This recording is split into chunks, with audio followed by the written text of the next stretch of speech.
नमः हरे नारायण नमः। हरे कृष्णा जी, आप सबका बहुत बहुत स्वागत है आज के कार्यक्रम में। हमारे सारे कार्यक्रम इस्कॉन फाउंडर आचार्य AC भक्ति वेदांत स्वामी शिला प्रभुपाद जी को समर्पित है। मंगलाचरण आरंभ करते हैं। ओम नमो भगवते वासुदेवाय। ओम नमो भगवते वासुदेवाय। ओम नमो भगवते वासुदेवाय।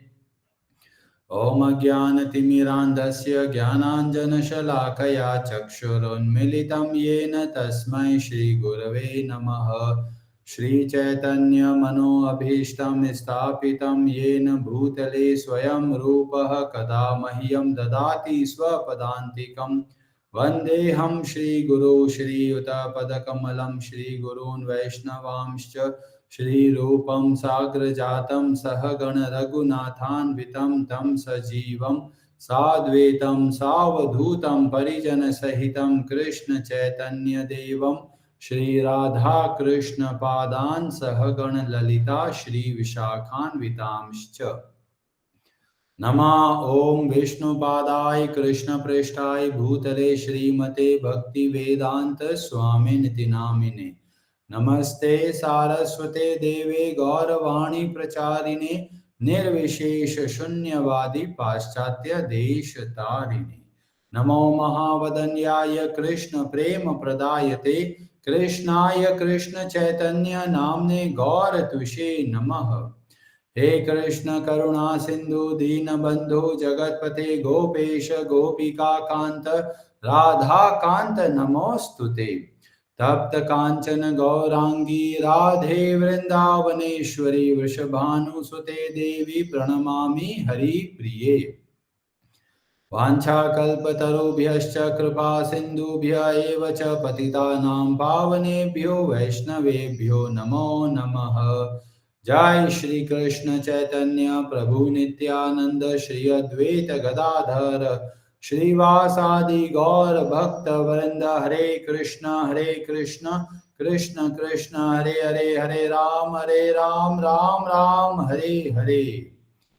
कार्पण्यदोषोपहत स्वभाव पृच्छामि त्वां धर्मसम्मूढचेताः।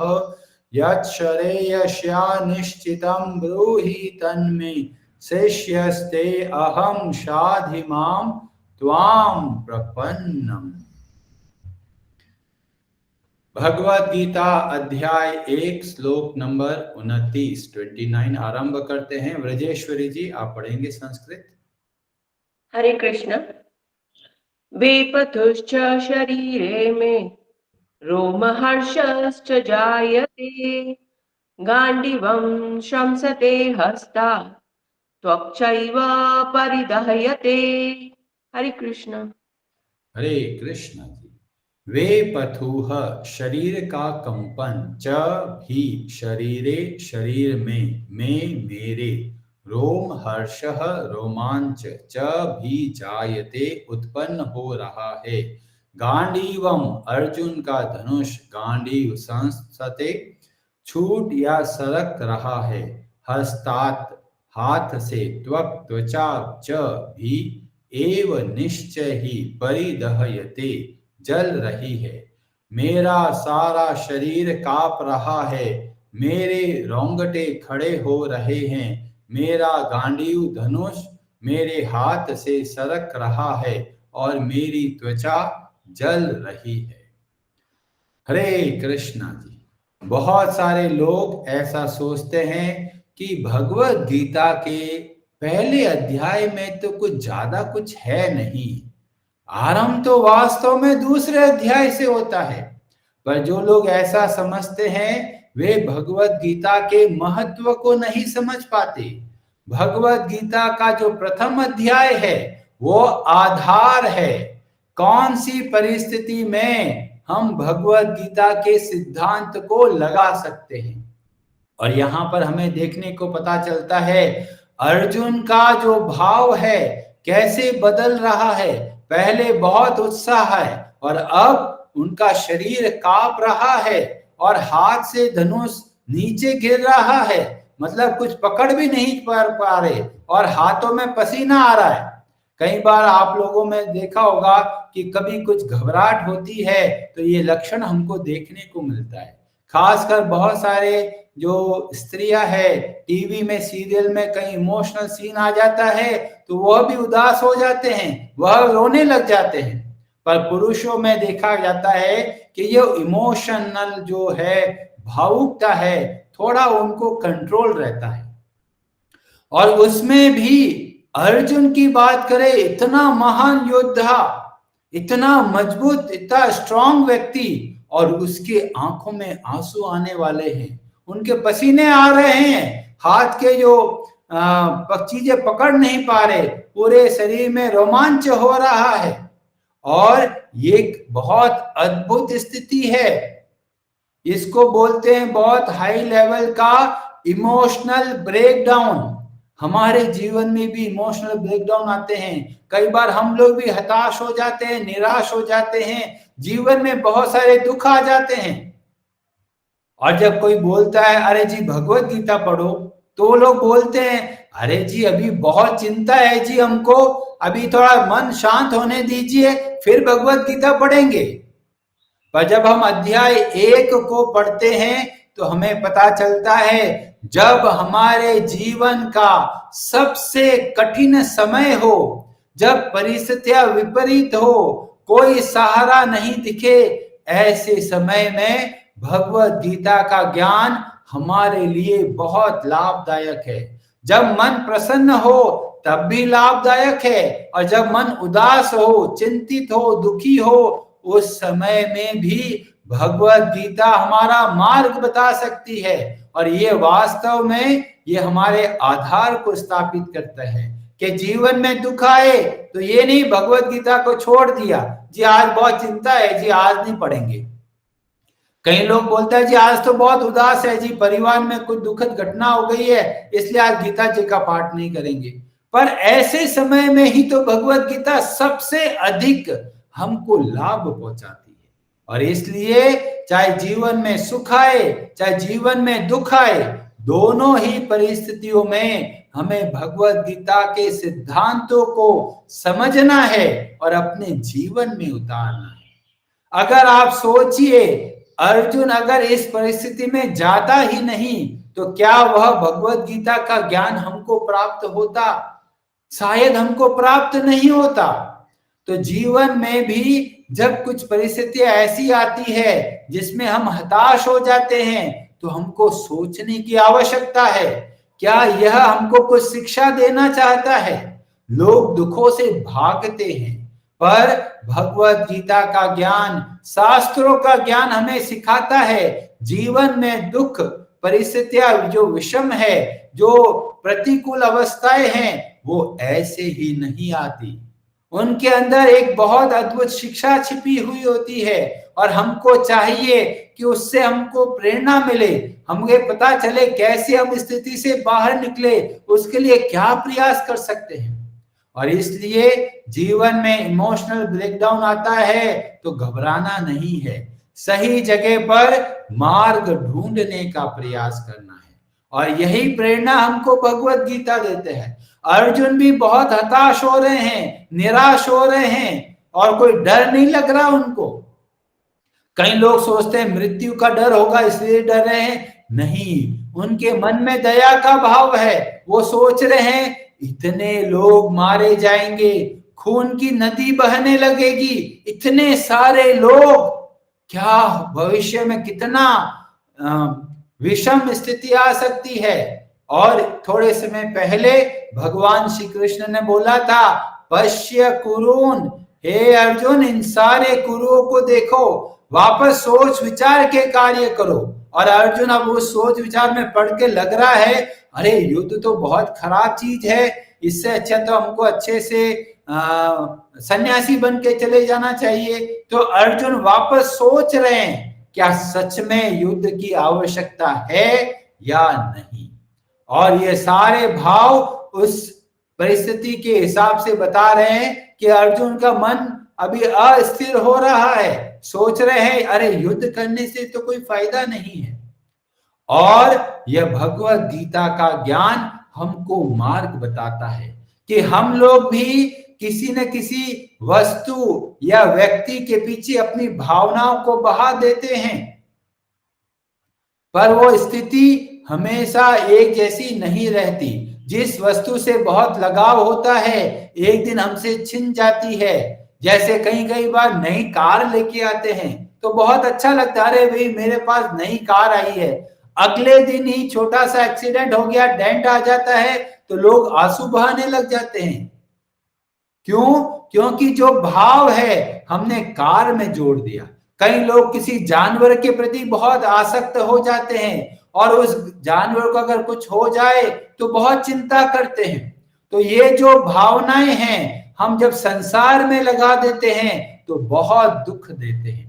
भागवतम में वर्णन मिलता है कि एक बहुत बड़े राजा हुए और वो बाद में एक हिरण में मन को लगा दिया। इतने अच्छे से वो भक्ति करते थे, हिरण में जैसे ही मन को लगा दिया अगले जन्म में वे हिरण बन गए और बहुत पश्चाताप करते हैं, अरे इतने मुश्किल से मनुष्य का शरीर मिलता है, हमने अपनी भावनाओं को किसी वस्तु में, व्यक्ति में, जीवों में लगा दिया और इसलिए अब वो हिरण बन के भटक रहे हैं।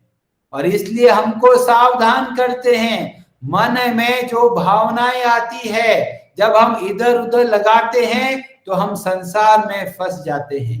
और इसीलिए भगवत गीता हमको एक सजेशन देती है कि मन में जो भावनाएं आती है उसको भगवान से जोड़ना है। इसको बोलते हैं कृष्ण भावना अमृत। ये वास्तव में अमृत है। हम अपने जो भावनाएं हैं इधर उधर लगाने के चक्कर में ही इस संसार में फंसते चले गए और इसलिए हमें अपनी भावनाओं को इधर उधर से निकाल कर भगवान की ओर केंद्रित करना है और जिसको बोलते हैं भक्ति। और ये सही तरीका है हमारी भावनाओं को, इमोशंस को, फीलिंग्स को शुद्ध करने की।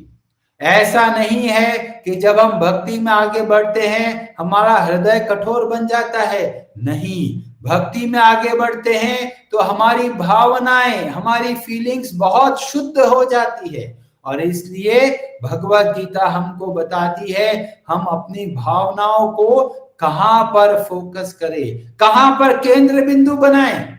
नहीं तो लोग अड़ोस पड़ोस की दो बातें होती है, धड़ धड़ धड़ करके रोने लग जाते हैं कि उसने मेरे को ऐसा बोल दिया, इसने मेरे को ऐसा बोल दिया और बहुत चिंतित दुखी होते हैं। तो भगवत गीता जैसे शास्त्रों से हमें पता चलता है ये आंखों के जो आंसू है ये मोती है, ये केवल भगवान को समर्पित करना है, भगवान के लिए आंसू बहाना है, संसार के लिए आंसू नहीं बहाना। क्योंकि कोई भी इन आंसुओं की कद्र को नहीं समझते। भगवान ऐसे हैं जो हमारी एक आंख का जो पानी गिरता है भगवान कितना विचलित हो जाते हैं। और इसलिए भावनाओं के केंद्र बिंदु को बदलना, यह है भगवत गीता का ज्ञान। अभी संसार में मैं और मेरा और अपनापन में लगे हुए हैं, वहां से निकाल कर हमें भगवान की ओर प्रेरित करना है।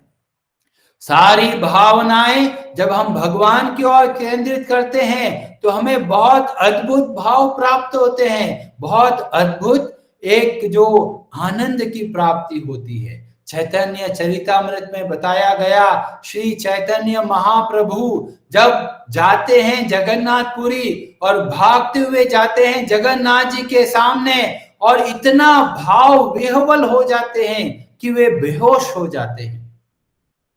इतना भाव प्रगाढ़ हो जाता है कि उनके शरीर में रोमांच होता है, शरीर में विकृति आ जाती है और भगवान के प्रति इतना भाव उनको देखने को मिलता है, इतना अधिक भावनाएं आती है भगवान के विग्रह को देखकर, भगवान श्री जगन्नाथ जी को देखकर कि वे बेहोश हो जाते हैं। तो आसपास के पंडा लोग सोचते हैं, अरे आ गए कोई पागल व्यक्ति, अरे ऐसे ही सोते गिरते पड़ते रहते, बाहर निकालो इनको। इतने में ही जो जगन्नाथपुरी के जो राजगुरु होते हैं सार्वभौम भट्टाचार्य, वो पास में आते, अरे रुको, इनके जो लक्षण हैं ये कोई सामान्य लक्षण नहीं है। कई लोग सोचते भी इनको कुछ दौरा पड़ा है इसलिए बेहोश हो गए, पर सार्वभौम भट्टाचार्य बहुत बड़े विद्वान हैं, वो देखते हैं इनके शरीर का जो भाव है वो सामान्य व्यक्ति का नहीं है, ये अद्भुत लक्षण है। और वो चेक करते हैं। कैसे चेक करते हैं? पहले वो देखते हैं अरे सांस चल रही है या नहीं चल रही, तो देखते हैं सांस तो रुकी हुई है, अरे सांस रुकी हुई है तो क्या वो उनकी मृत्यु हो गई है? तो तुरंत एक कॉटन लेते हैं, रुई लेते हैं छोटी सी, और नाक के पास में लेके जाते हैं। जैसे ही नाक के पास में लेके जाते हैं वो थोड़ा सा जो रुई होती है कॉटन हिलने लगती है और पता चलता है सांस चल रही है, पर बहुत धीमी गति से चल रही है। और ये कोई सामान्य लक्षण नहीं है, ये महाभाव का लक्षण है। और देखते हैं इनके शरीर के अंदर जो भाव दिख रहा है वो बहुत अद्भुत है।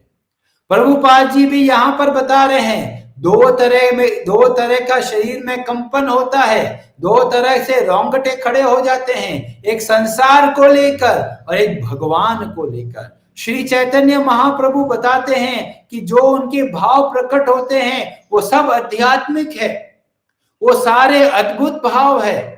और अर्जुन के जो भाव दिख रहा है उसमें बताया गया संसार के प्रति जो खिंचाव है, जिसकी वजह से उनको ऐसे भाव देखने को मिलते हैं।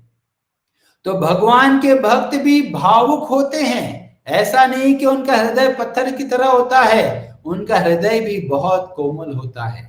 और पर उनको पता है कि क्या सही है और क्या गलत। जब हम बहुत भावुक हो जाते हैं वस्तुओं के प्रति तब उनकी बुराई नहीं दिखती। जैसे कि धृतराष्ट्र है, धृतराष्ट्र को अपने बेटे के अंदर सबके सब अच्छाई दिखती है, इसको बोलते हैं मोह। प्रेम का मतलब होता है यथा रूप से सच में अपनापन व्यवस्थित करना। अगर अच्छा है तो प्रेरणा देना, खराब है तो उसको सुधारना, जैसे कि देवी कुंती में देखने को मिलता है। पांचों पांडव कई बार बहुत क्रोधित हो जाते हैं दुर्योधन के व्यवहार को, पर देवी कुंती उनको समझाती है कि क्रोध करेंगे तो सबसे पहले खुद ही जलेंगे। और इसलिए एक देवी कुंती का प्रेम का भाव है, एक धृतराष्ट्र का प्रेम का भाव है, पर धृतराष्ट्र का जो प्रेम का भाव है वो वास्तव में मोह है। वो अपने बेटे को भविष्य में दुख पहुंचाना चाहते हैं और इसीलिए उनकी गलतियों को देखते नहीं। और अर्जुन भी अभी इस मोह को प्राप्त हो रहे हैं। सामने इतने सारे लोग हैं, वो सबको बोल रहे हैं स्वजनम, ये सारे मेरे अपने हैं। अब इसमें जो कौरव लोग हैं उन्होंने बहुत अत्याचार किया, दुराचार किया, अभी अर्जुन को वो दुराचार नहीं दिख रहा। तो इससे पता चलता है ये जो अपनापन है, ये जो दया का भाव है, ये वास्तव में मोह का लक्षण है, प्रेम का लक्षण नहीं है। और इसलिए हमें भी पता करना है कि हमारी कौन सी भावनाएं हैं और कहाँ कहाँ फोकस है। कोई घर के अंदर लगा हुआ है, घर के परिवार के सदस्यों में लगा हुआ है, कोई किसी जानवर में लगा हुआ है। आजकल तो बहुत तरह के लोग तरह तरह के कुत्ते पालते हैं, उसमें मन को लगा देते हैं। तो अपनी भावनाएं जगह जगह पर हमने लगा के रख दिया। पर हम लोगों को भगवत गीता के सिद्धांत से पता चलता है जगह जगह पर हम लोग अपने जो प्रेम को फैला के बैठे हैं वो उन सब से बाहर निकालना है, क्योंकि अगर उसमें रह गए अगला जीवन बहुत खतरे में है। जिस वस्तु में घर में मन को लगा दिया, पक्का है अगले जन्म में उसी घर में छिपकली, चूहा, कॉकरोच बन के आना पड़ेगा। और इतना महत्वपूर्ण मनुष्य का शरीर दिया है, ये हम आपके आध्यात्मिक सुधार के लिए, आध्यात्मिक उन्नति के लिए दिया है, वापस संसार में फंसने के लिए नहीं दिया। इसलिए जगह जगह से मन के भावों को निकाल कर पूरे हृदय से भगवान की भक्ति करनी है। सारे के सारे भाव, सब के सब फीलिंग, इमोशन केवल भगवान के प्रति समर्पित करना है, क्योंकि केवल वे ही हमारी भावनाओं को समझते हैं और उससे भी अधिक वापस रेसिप्रोकेशन करते हैं, वापस भावों को दर्शाते हैं। और इसलिए सारी की सारी भावनाओं को जगह जगह से निकाल कर हमको भगवान में केंद्रित करना है। हरे कृष्णा जी, आप सबका बहुत बहुत धन्यवाद। Hare